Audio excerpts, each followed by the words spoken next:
I am Carol Martinez. To be honest, I didn't feel like I was missing out on much because I never knew my dad. Mom put in a lot of effort to provide us with a roof over our heads and food on the table. I've helped out around the house ever since I can remember, doing the dishes and clothes, etc. Bella, you have to learn how to take care of yourself. Mom would often say, the world won't take care of you. I was struck by their words. Though small, our apartment felt like home. The background music of my early years was my mother's old sewing machine. To get extra money, she would stay up late sewing garments.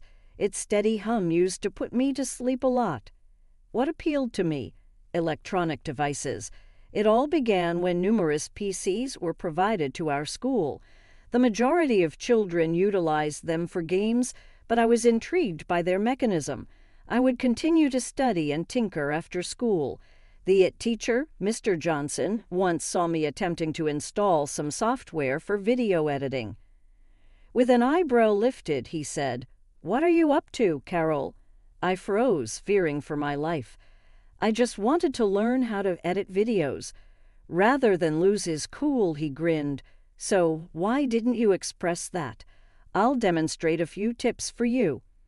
From that point on, Mr. Johnson would teach me the ins and outs of video editing every Tuesday and Thursday after school. I would practice on our ancient, wheezing PC at home. As the time for high school graduation drew near, reality set in. I never thought I would go to college. I stormed into our local TV station, WK, the day following my graduation. When I asked about employment openings, the receptionist looked at me like I was insane and directed me to the HR department. After 3 interviews and 1 practical exam, I was hired as an assistant video editor, which was my first actual job. Although the money wasn't very good, it was a start.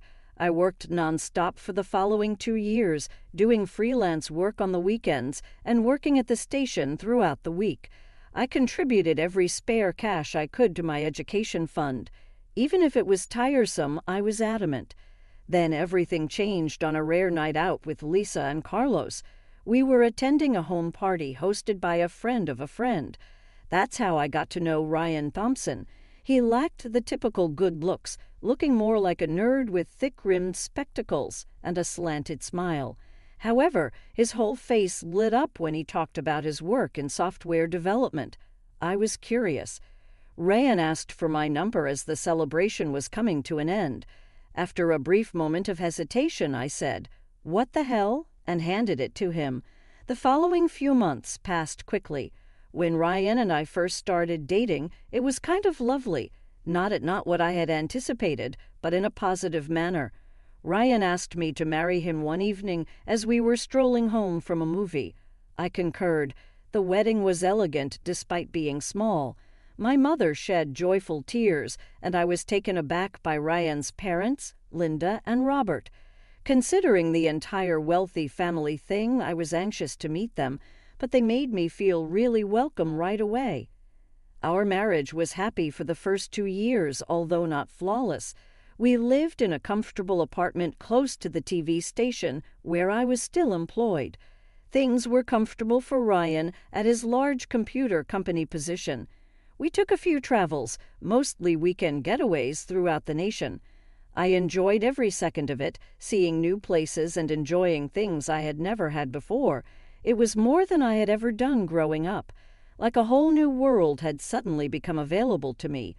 But then things began to shift. Little things were the first. When I would discuss work or get excited about a new editing method I had discovered, Ryan would sigh or roll his eyes. And then some more.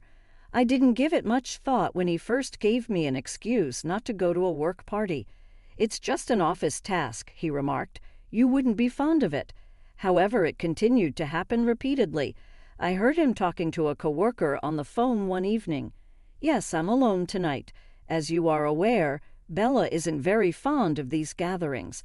It was as though I had taken a punch to the gut. Not interested in these happenings? He hadn't even offered me a chance. That evening I went up to him. "Why do you think I should no longer attend your work functions, Ryan? Do you feel embarrassed about me?" "No, it's not that," he replied. "It's just, sometimes it's hard for you to keep up with the conversations, you know. I don't want you to feel out of place." His words stung, but a part of me wondered if he was right. Maybe I did need to step up my game. So I made a decision. I was going to go back to school. I enrolled in night classes at the local community college, studying information technology. It was tough balancing work, school, and my marriage, but I was determined to make it work. But even as I worked my ass off to improve myself, things with Ryan kept getting worse. The cold shoulder turned into open contempt. The man I married seemed to be disappearing before my eyes, replaced by someone I barely recognized. Then came the night that changed everything. I'd just gotten home from a late class, exhausted but feeling good about acing a test. Ryan was in the living room, a glass of whiskey in his hand. "Where have you been?" he demanded. "Class, remember? I told you I had a big test tonight." He scoffed. "You're a fool and a hillbilly, Bella, and no amount of schooling is going to change that." I felt like I'd been slapped. Before I could respond, I heard a gasp from the doorway. Linda and Robert were standing there, a look of horror on their faces. Linda leaned forward, her eyes flashing. "How dare you talk to your wife like that, Ryan? We raised you better than this." "You don't understand," Ryan said, his voice rising. "Do you know how embarrassing it is to have a wife who can't even keep up with basic conversations at work events?" I flinched, but Robert's next words shocked us all into silence. "Embarrassing?" He thundered. "Let me tell you about something embarrassing, boy. Your grandfather, my father, didn't have a lick of formal education. He was born in the poorest part of town and worked his fingers to the bone to give me a better life. So don't you dare sit there and act like you're some kind of aristocrat." I felt a rush of warmth toward my in-laws, but Ryan's next words froze it in its tracks. "I'll behave how I see fit," he spat. "This is my life, my marriage." After his parents left, Ryan started going away more often. Weekend trips with friends, he'd say, not even bothering to invite me anymore. I threw myself into work and school, taking on extra weekend gigs to fill the lonely hours. Then my mom got sick. Cancer, the doctors said. It was aggressive, and within months, she was gone. I felt lost, adrift, without my anchor. Ryan was barely there, offering awkward pats on the back instead of the comfort I craved. In my grief, I found myself turning to Linda more and more. She'd call to check on me, invite me over for tea, just sit and talk with me for hours. It was the motherly comfort I desperately needed. But this only seemed to infuriate Ryan more. One night, after I'd spent the afternoon at his parents' house, he exploded. "Why are you always over there?" he yelled. "Are you trying to turn my parents against me?" I was stunned. "What?" "No, Ryan, I needed someone to talk to." I went to bed that night with tears in my eyes, wondering how things had gone so wrong. A few weeks later, I started feeling off, exhausted all the time, nauseous in the mornings. At first, I chalked it up to stress and grief, but as the symptoms persisted, a different possibility started to form in my mind. I bought a pregnancy test on my way home from work one day, my heart pounding as I waited for the results. When those two lines appeared, I felt a mix of joy and terror. A baby. We were having a baby. That night, I waited nervously for Ryan to come home. When he finally walked through the door, I took a deep breath. "Ryan, we need to talk. I'm pregnant." The look on his face wasn't joy or even surprise. It was pure fury. "Pregnant?" he spat. "Are you kidding me? We can't have a baby now. Get an abortion, Bella. That's final." I fled the apartment, tears streaming down my face. Without thinking, I found myself at Linda and Robert's doorstep. When Linda opened the door and saw my face, she immediately pulled me into a hug. Through my sobs, I told them everything, about the pregnancy, about Ryan's reaction. I'd never seen Robert look so angry or Linda so determined. "You listen to me, Carol," Linda said, holding my face in her hands. "This is your decision. If you want this baby, we'll support you every step of the way. Ryan be damned." The next few months were a blur of doctor's appointments, work, and growing tension at home. Ryan barely spoke to me, spending most of his time out with friends. I focused on my job, squirreling away every extra penny I could for the baby.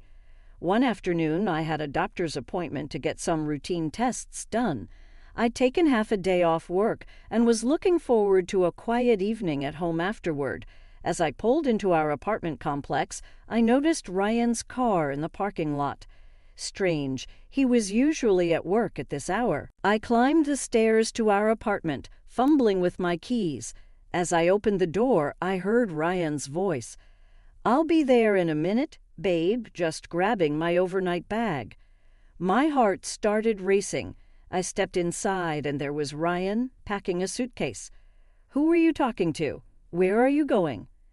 Before he could answer, I heard a car horn honk outside. Ryan cursed under his breath and grabbed his bag. "I don't have time for this. We'll talk when I get back." I followed him down to the parking lot, demanding answers, and that's when I saw her. Sitting in the passenger seat of Ryan's car was a woman. She was beautiful, with long blonde hair and perfect makeup, and she was very, very pregnant. As I stood there, frozen in shock, she got out of the car. She walked toward me with a smug smile on her face. "So you must be Carol," she said, her voice dripping with fake sweetness. "I'm Melissa, Ryan's girlfriend." I turned to Ryan, who couldn't even meet my eyes. "Is this true?" I asked, my voice barely above a whisper. He nodded, still not looking at me.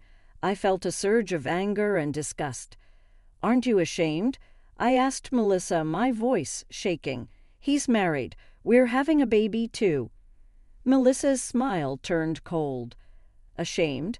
No, honey. I had to fight for my happiness, and you've already lost this battle. It's not my fault you couldn't keep your man satisfied." I turned to Ryan, fury replacing my shock. "How could you do this to me? To our baby?" He finally looked at me. His face was a mask of indifference. "Come on, Bella, we both know this marriage was a mistake. I never loved you. You were convenient, a good housekeeper, someone to keep the bed warm. But Melissa, she's my soulmate. She's smart, educated, and she fits into my world." Each word felt like a knife in my heart. I stood there, tears streaming down my face, as Ryan got into the car with Melissa. "I'll be back on Monday to get the rest of my things," he said. "We can talk about the divorce then." As they drove away, I sank to my knees in the parking lot, my world crumbling around me. I picked up my phone with shaking hands and dialed Linda's number. When they arrived at my apartment that night, Linda took one look at my tear-stained face and pulled me into a fierce hug. I listened numb as Robert berated Ryan over the speakerphone. His words were sharp, cutting. "How dare you treat your wife this way?" he thundered. "The woman carrying your child." Ryan's voice came through, defensive and cold. "Dad, you don't understand. Melissa is. Don't you dare mention that woman's name." Linda cut in. "We will never accept her, do you hear me? Never." There was a pause, then Ryan's voice, eerily calm. "Fine. I don't need your acceptance. I don't need you at all. I have Melissa now, and that's all I need." The next few months were a whirlwind. With Linda and Robert's help, I found a small apartment closer to them.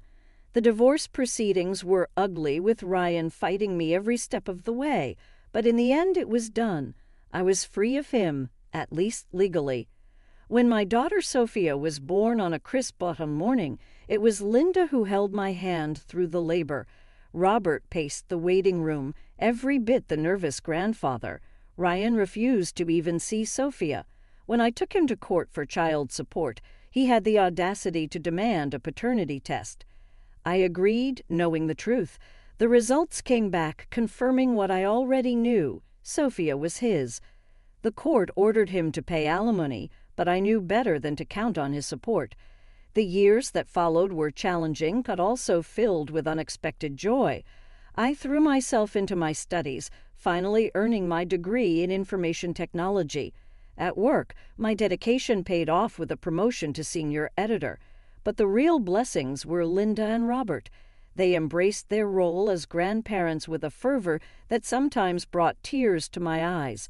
Weekends were filled with trips to the park, family dinners, and impromptu movie nights. They were the family I'd always dreamed of, and Sophia adored them.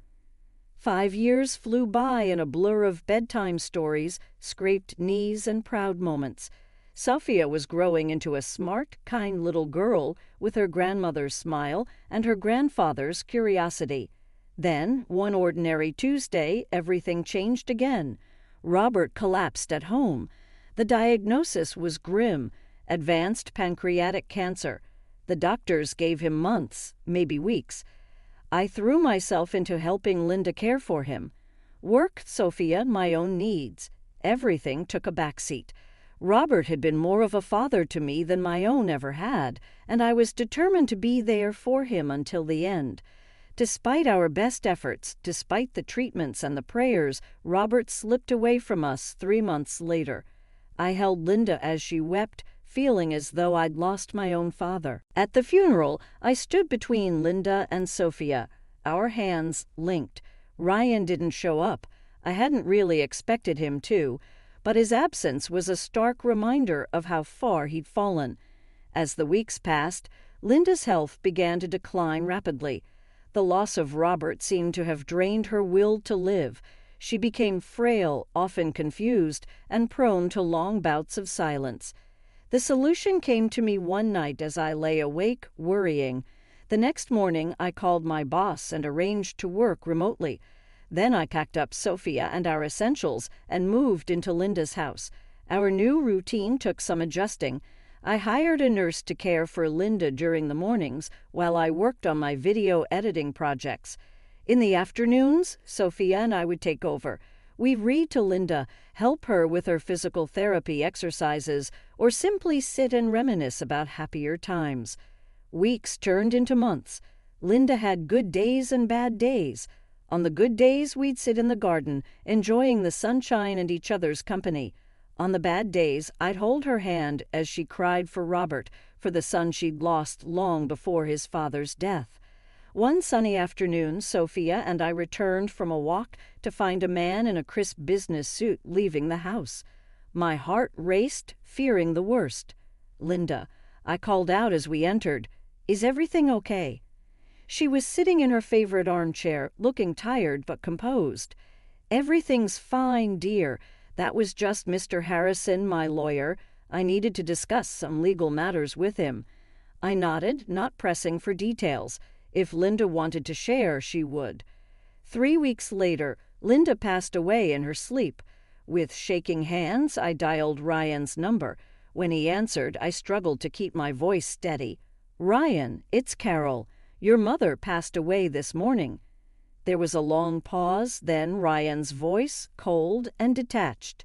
"Well, I can't say I'm surprised or particularly upset. That woman made her choices. Look, I'm not coming to the funeral. Just let me know when the reading is scheduled."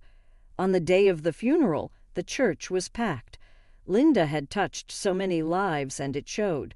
As I stood at the pulpit to deliver the eulogy, with Sophia holding my hand, I looked out at the sea of faces, friends, neighbors, colleagues, all there to say goodbye to a woman who had loved so fiercely and been loved in return. Ryan's absence was a palpable void, a reminder of the tragedy that had torn this family apart. But as I began to speak, sharing memories of Linda's kindness, her strength, her unwavering love, I realized something profound. Family isn't always about blood. Sometimes it's about choice, and Linda had chosen to love me, to love Sophia, even when her own son had turned his back on us all. As we laid Linda to rest beside Robert, I made a silent promise. I would honor her memory by living with the same love and grace she had shown me, and I would make sure Sophia grew up knowing the incredible grandparents she had been blessed with, even if their time together had been all too brief. A few days after we laid Linda to rest, I received a call from Mr. Harrison, Linda's lawyer. Mrs. Thompson, it's time to read the will. Can you come to my office tomorrow at 10 o'clock a.m.? I've already contacted Mr. Thompson. He'll be there. The next morning, I arrived at the law office, my stomach in knots. I took a deep breath and walked in. Ryan was there with Melissa, both dressed expensively and wearing matching scowls. Melissa's eyes raked over me, her lip curling in disdain.